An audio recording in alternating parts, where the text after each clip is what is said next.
My name is Liberty, a project coordinator for the Export Support Program here at EuroCham, Cambodia. EuroCham is organizing a series of interviews called Exporter Story Interviews, where we seek to understand the challenges or the story behind each company or how they export their products outside of Cambodia, especially the people behind the business ideas as well. Today we have Sindora here with us, Mr. Stephane. Mr. Stephane, please introduce yourself and your company. My name is Stephane, and our company is mainly a project. Actually, we are located in Kampot province, 20 kilometers from Kampot and Kep, and that area was near 2,000 dense forest. So when we purchased the land in 2015, it was completely bare, no tree anymore. So we decided actually to bring back life to this place. And for this, we planted trees. We developed what we call a regenerative agriculture, and we plant some pepper, which is the Kampot. The way we do the forest is to try to gather as much as possible forest trees from Cambodian, so we create a forest reserve. Our concern is that due to a very bad deforestation in the country, some species are disappearing. So in one place in the country where we collect seeds going further, deforestation project seems to be very interesting. The problem in the tropical forest is that the unique layer is very thin. So once trees are chopped down, this layer is really washed away very quickly. So soils are completely degraded. According to FAO, 90% of soil on the planet could be degraded by year 2050. That means the production of food will decrease by 50%. But we have also an increase of population. So we may finally face a very big problem in terms of food security. So the key in agriculture is to work on living soils, to bring back life. So the amount of life in soil is very high. If there is no life in soil, no life in even the body. Today we have gathered about 100 to 150 different species. There is 500, 600, so still there is a big job to be done. And beside the forest, we develop also fruit crops. So last year we made 1 pound of rice, fruit, vegetables. This is not for sales. This is mainly for people working in the garden and visitors coming to see us. And also we have 1 hectare of pepper, Kampot Pepper. Yeah. And of course we try to get the best quality in this pepper. We don't want to extend. We have 1 hectare and we will not extend, because if we extend, of course we will take some room on the forest. And the purpose of pepper is not to make a business, the purpose is to have means to fund the whole system. To rebuild the forest, it takes about 7 centuries. So it's a very long-term project, and we need an income to fund it in the long term. So we don't want to rely on external fund, we don't want to be an NGO. That's why it was needed for us to find a way actually to get some money to make it happen. Yeah. This is the role. But why pepper out of all other plants? Because we are in Kampot region, and of course it's very famous, and it's possible to sell to a certain amount, so it's possible to have some incomes. If you do the same thing with rice, you need bigger surfaces. With 1 hectare of pepper we can make it happening. If you do it with rice, of course you need a very big surface, which is not possible in this case. And of course, because also I like the pepper, it's a fantastic product. You can bring it to the highest possible quality with the way they are written. The taste is there. It's really a pleasure actually to work. What inspired this project to happen in the beginning? Well, you know, as human beings, we are facing really a big problem. The condition in the environment are so bad. Sea, deforestation, quality of soil. Everybody speaks about that. Climate change, global warming. Many people speak about it. We know the problem, but it's not enough to speak. you have to address it and you have to do something for that. And we have decided to take action. That's why we drafted ourselves in this project. It's a commitment. Yeah, it is. And I guess everybody should do that. Different scale. We decided to make it in that scale, and also we want with this project to make an example, a showcase, so we could inspire some other farmers to make it happen. Let's imagine, last year we have planted about 1,000 trees, the year before 1,500, the year before 600 or 700. Around Cambodia? No, just in our property, which is nice, but it's very small amount somehow, comparing with what is for a forest is. Though you imagine a farmer understands that by planting trees, they improve the soil, so they can improve the yield and the quality of their production. If they understand that, let's say Cambodia, I'm not sure, maybe 5 million farmers. If each farmer plants 200 trees, which is a very small amount, 1 billion trees. So the way to reforest is not only to dedicate big surface for reforestation, but also is to work with the farmers. And farmers will not make it if they don't see personal interest. And the interest is at the yield, better quality. So what we try to do with this project is to show that when you take care of your soil, you have a better product. You can sell a bit more. And then actually you live better. So, are you currently exporting any of the products? Yes, we're exporting to Europe, to one of my brother living in Brussels. As a company there, so we export to him, and he's in charge of selling the product in Europe. Once you enter one of the country of EU, you can sell actually in every country. So that's quite easy to have one point of that. It's not signed yet, but we'll have most probably another point in Germany, Europe, and we focus only Europe and Cambodia. Because our production is limited, it's 1.5 ton a year, which is a small amount. So we don't want to spread too much. Cambodia, Europe is very enough. So it's all the products are all packaged here in Cambodia? Actually, for what we sell here, we package here. What we sell in Europe, we pack in 1 kilo vacuum bags. It's repacked in Brussels according to field. Of course, the volume are limited also, the cost is a bit cheaper for export, and it's more flexible to repack. I think that is the end of our introduction part. Then we will move on to the opportunities and challenges part. Most of us, especially people who are watching and are looking to export their products as well, probably want to know as well, of beginning to export your products, what were the most challenging things that you had to overcome exporting the products? The first challenge is to understand how it works. See, when we are a small organization, small company, you have to do research or something. Once you know how it works, actually it's not that complicated. Ourselves, we are too small again to make everything ourselves. So we go through a logistic company.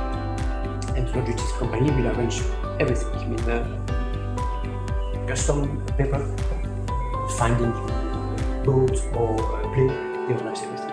So the way we do is to ask for a door-to-door service to the logistic company. So I bring the boxes to a logistic company, to organize everything, and they bring it to my brother's office in Brussels. So actually the process is not that complicated, because we don't take care of myself. Mm-hmm. There are many logistic companies in the country. So for small companies, that's what I really recommend to go through. Like, what about the cost? Well, the cost, it depends on the room. Again, when you're small, it's more expensive than when you're big. Because if you export a full 20 feet container, by kilo it will cost much less than if you sell in 1 cubic meter. So that's very, as you probably know, since the COVID, the cost of transportation has sharply increased. So to have the exact figure of that, was it hard to find potential buyers as well?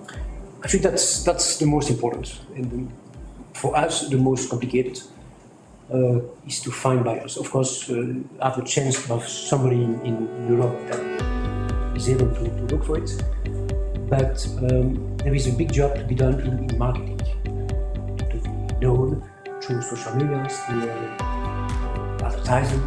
And again, when we are small, we cannot have an advertising department, so we do everything ourselves. I have to make the website myself, make the business card myself, make the flyer myself, do it myself. So it takes a bit longer than when you are bigger, because then you can have people who are specialized in that. And to ask media company to do their job, that's very, very, very costly. So we can go through that. So what you have to do is to really step by step build a network of people who trust what you are doing. But now we have been recognized as quality artisan by the Collège Culinary de France, which is very well, it's very gratification. The quality of our pepper in Cambodia start to be recognized. We have been chosen by the Daily Bistro, Daily Bistro Gourmet, which is one of the best ever in town. We have been selected by Rosewood Hotel. So we start to have some good references. So step by step, we build that confidence in the quality of our product and the way we are working. Just out of curiosity, have you tried peppers from other countries? Yes, of course. When I go somewhere, I try always a pepper. Yeah. Depends from one place to other. But even in Kampot Pepper, from one producer to other, the taste can be different. Yeah.